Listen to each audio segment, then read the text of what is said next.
Ramakrishna IVF centre, মা হওয়ার স্বপ্ন পূরণ।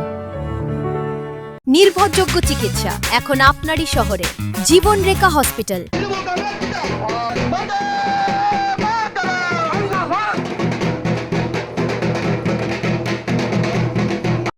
নতুন পাড়া ইসলামপুর গ্রাম পঞ্চায়েতের একসময় আমি ইসলামপুর গ্রাম পঞ্চায়েতের প্রধান ছিলাম। সেই সুবাদে আমার তো সব পরিচিতি, সবার সঙ্গে পরিচিতি আছে। আজকে ভালো সাহস পেয়েছি সবার কাছে। আশা করছি এখান থেকে আমি 95% নতুন পাড়াটাই ভোট পাবো। এর আগেও যখন এসেছিলেন মানুষের ব্যাপক পরিমাণ সাড়া ছিল, আজকেও মহিলাদেরকে বিশেষ করে দেখা যাচ্ছে, কি বলবেন? ভালো সাড়া আছে, আমি চেষ্টা করছি